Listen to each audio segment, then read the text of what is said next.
The most massive tsunami, perfect storm is bearing down upon us. This perfect storm is mounting a grim reality, increasingly grim reality, and we are facing that reality with the full belief that we can solve our problems with technology, and that's very understandable. Now, this perfect storm that we are facing is the result of our rising population, rising towards 10 billion people, land that is turning to desert, and, of course, climate change. Now, there's no question about it at all. We will only solve the problem of replacing fossil fuels with technology. But fossil fuels, carbon, coal and gas, are by no means the only thing that is causing climate change.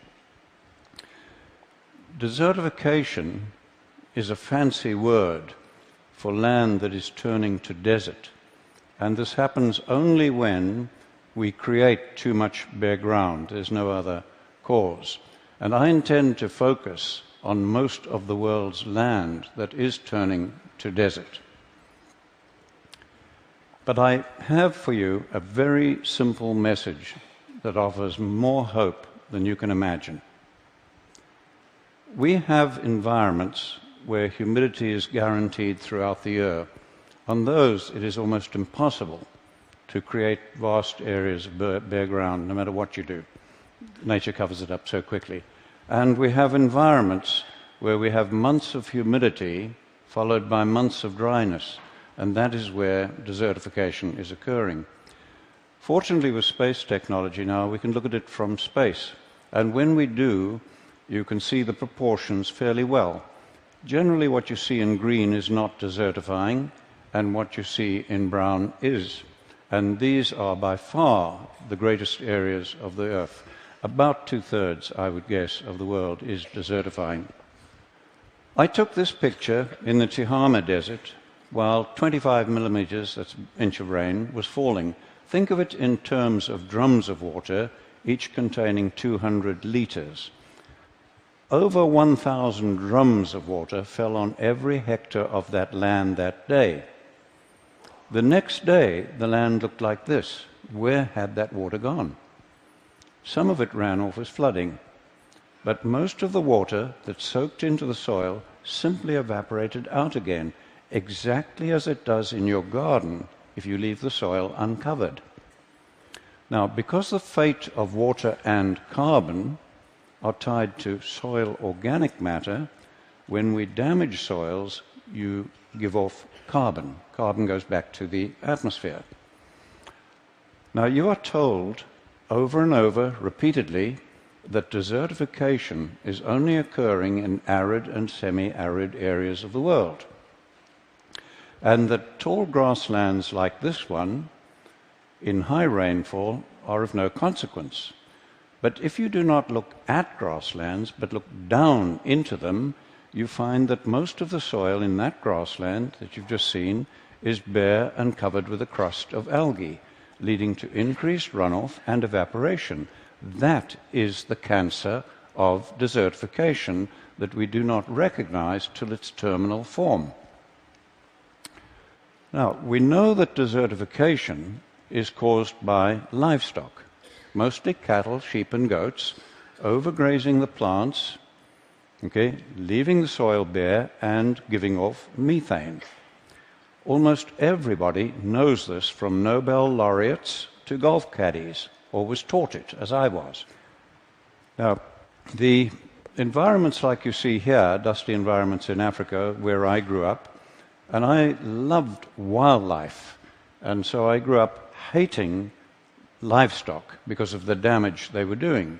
And then my university education as an ecologist reinforced my beliefs. Well, I have news for you.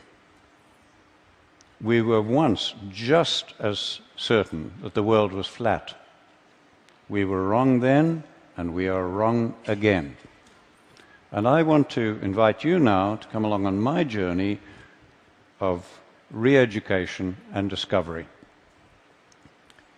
When I was a young man, a young biologist in Africa, I was involved in setting aside marvelous areas as future national parks. Now, no sooner, this was in the 1950s, and no sooner did we remove the hunting, drum-beating people to protect the animals, then the land began to deteriorate, as you see in this park that we formed.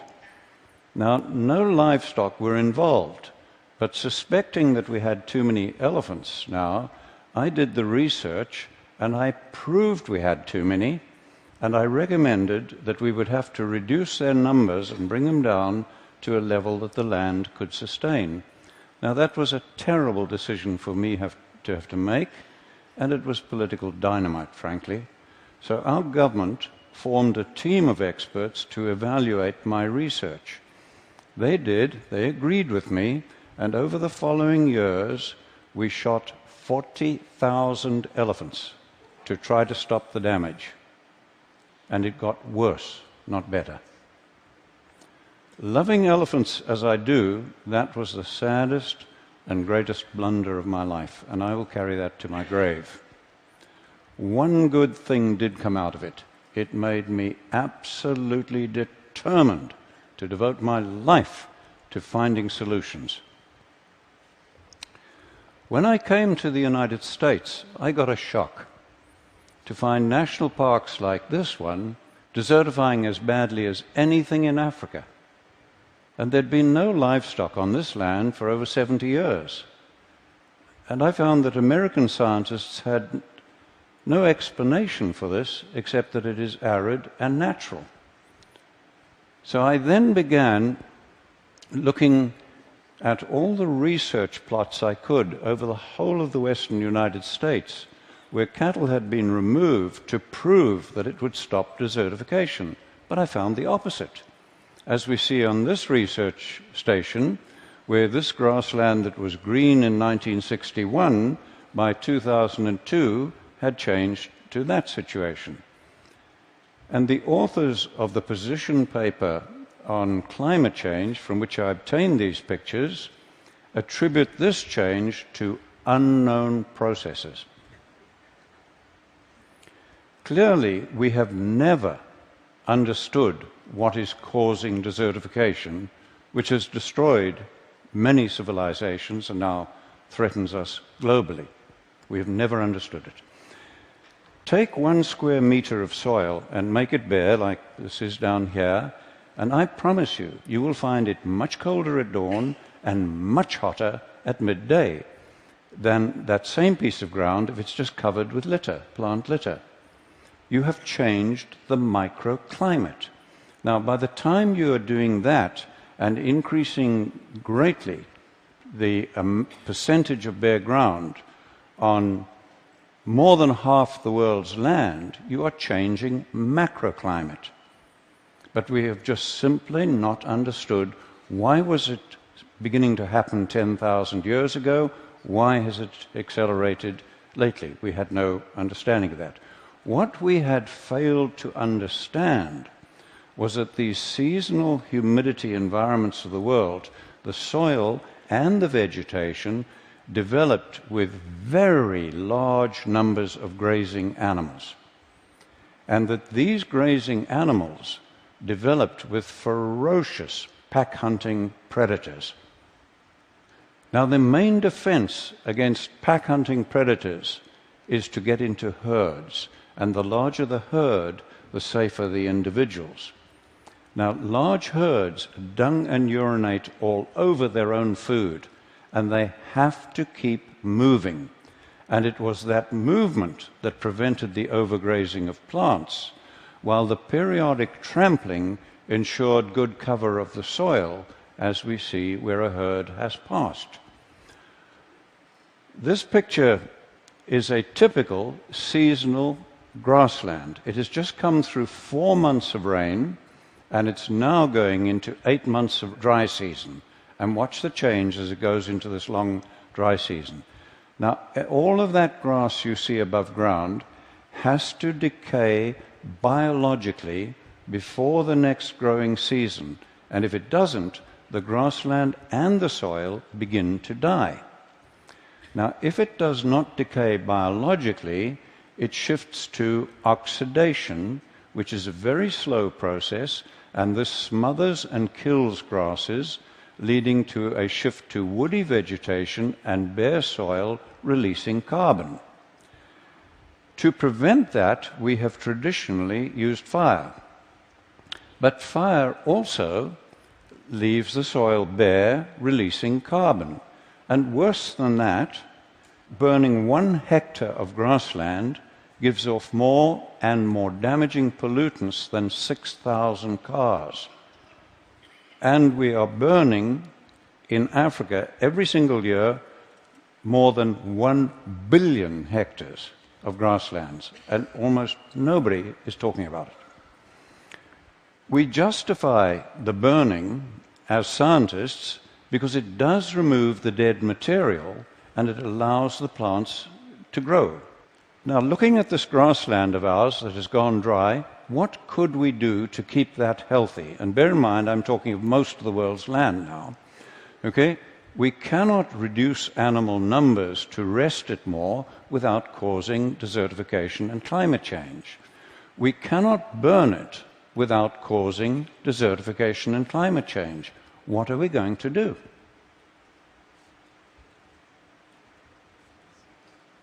There is only one option. I repeat to you, only one option left to climatologists and scientists, and that is to do the unthinkable and to use livestock, bunched and moving, as a proxy for former herds and predators and mimic nature. There is no other alternative left to mankind. So let's do that. So on this bit of grassland, we'll do it, but just in the foreground. We'll impact it very heavily with cattle to mimic nature, and we've done so, and look at that. All of that grass is now covering the soil as dung, urine, and litter or mulch, as every one of the gardeners amongst you would understand, and that soil is ready to absorb and hold the rain, to store carbon, and to break down methane. And we did that without using fire to damage the soil, and the plants are free to grow. When I first realized that we had no option as scientists but to use much vilified livestock to address climate change and desertification, I was faced with a real dilemma. How were we to do it? We'd had 10,000 years of extremely knowledgeable pastoralists bunching and moving their animals, but they had created the great man-made deserts of the world. Then we'd had 100 years of modern range science, and that had accelerated desertification, as we first discovered in Africa and then confirmed in the United States, and as you see in this picture of land managed by the federal government. Clearly more was needed than bunching and moving the animals, and humans, over thousands of years, had never been able to deal with nature's complexity. But we biologists and ecologists had never tackled anything as complex as this. So rather than reinvent the wheel, I began studying other professions to see if anybody had. And I found there were planning techniques that I could take and adapt to our biological need, and from those I developed what we call holistic management and planned grazing, a planning process. And that does address all of nature's complexity and our social, environmental, economic complexity. Today, we have young women like this one teaching villagers in Africa how to put their animals together into larger herds, plan their grazing to mimic nature, and where we have them hold their animals overnight, we run them in a predator-friendly manner, because we have a lot of lions and so on, and where they do this and hold them overnight to prepare the crop fields, we're getting very great increases in crop yield as well. Let's look at some results. This is land close to land that we manage in Zimbabwe. It has just come through 4 months of very good rains, it got that year, and it's going into the long dry season. But as you can see, all of that rain, almost all of it, has evaporated from the soil surface. Their river is dry despite the rain just having ended, okay? And we have 150,000 people on almost permanent food aid. Now let's go to our land nearby on the same day with the same rainfall and look at that. Our river is flowing and healthy and clean. It's fine. The production of grass, shrubs, trees, wildlife, everything is now more productive, and we have virtually no fear of dry years. And we did that by increasing the cattle and goats 400%, planning the grazing to mimic nature and integrate them with all the elephants, buffalo, giraffe, and other animals that we have. But before we began, our land looked like that. This site was bare and eroding for over 30 years, regardless of what rain we got. Okay? Watch the marked tree and see the change as we use livestock to mimic nature. This was another site where it had been bare and eroding, and at the base of the marked small tree, we had lost over 30 centimeters of soil. Okay? And again, watch the change just using livestock to mimic nature. And there are fallen trees in that now because these are now, the better land is now attracting elephants, etc. This land in Mexico was in terrible condition, and I've had to mark the hill because the change is so profound.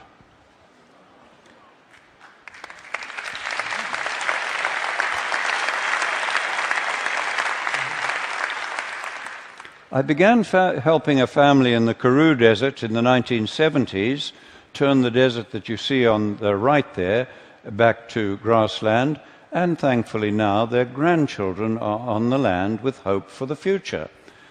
And look at the amazing change in this one, where that gully has completely healed using nothing but livestock mimicking nature, and once more we have the third generation of that family on that land with their flag still flying. The vast grasslands of Patagonia are turning to desert, as you see here. The man in the middle is an Argentinian researcher, and he has documented the steady decline of that land over the years as they kept reducing the sheep numbers. They put 25,000 sheep in one flock, really mimicking nature now, with planned grazing, okay, and they have documented a 50% increase in the production of the land in the first year.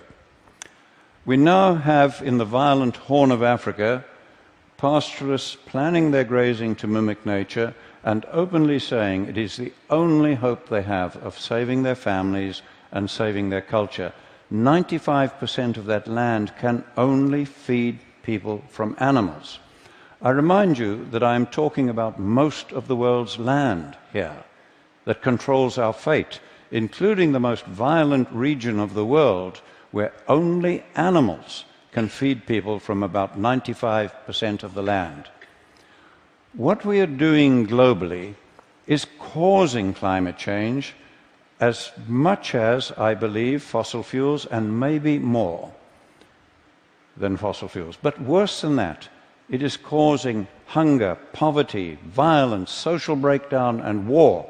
And as I am talking to you, millions of men, women, and children are suffering and dying.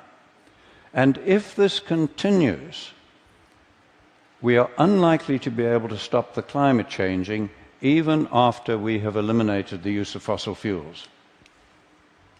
I believe I've shown you how we can work with nature at very low cost to reverse all this. We are already doing so on about 15 million hectares on 5 continents. And people who understand far more about carbon than I do calculate that for illustrative purposes, if we do what I'm showing you here, we can take enough carbon out of the atmosphere and safely store it in the grassland soils for thousands of years. And if we just do that on about half the world's grasslands that I've shown you, we can take us back to pre-industrial levels while feeding people. I can think of almost nothing that offers more hope for our planet, for your children, and their children, and all of humanity. Thank you.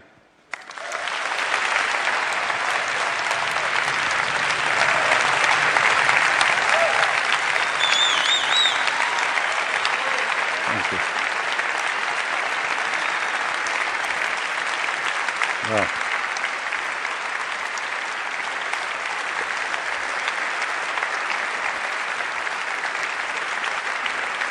Thank you, Chris. Thank you. Thank you.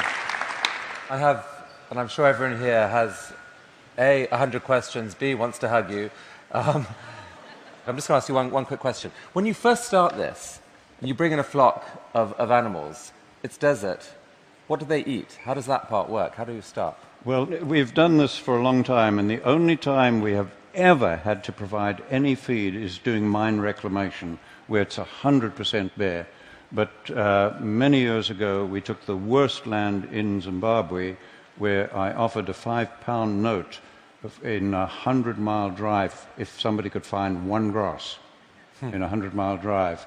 And on that, we trebled the stocking rate, the number of animals, in the first year with no feeding, just by the movement, mimicking nature, and using a sigmoid curve, that principle. It's a little bit technical to explain here, but well, I would love to. Yeah. I mean, this is such an interesting and important idea. Yeah. The best people on our blog are going to come and talk to you and try and. I want to get more on this. Thank you, Chris.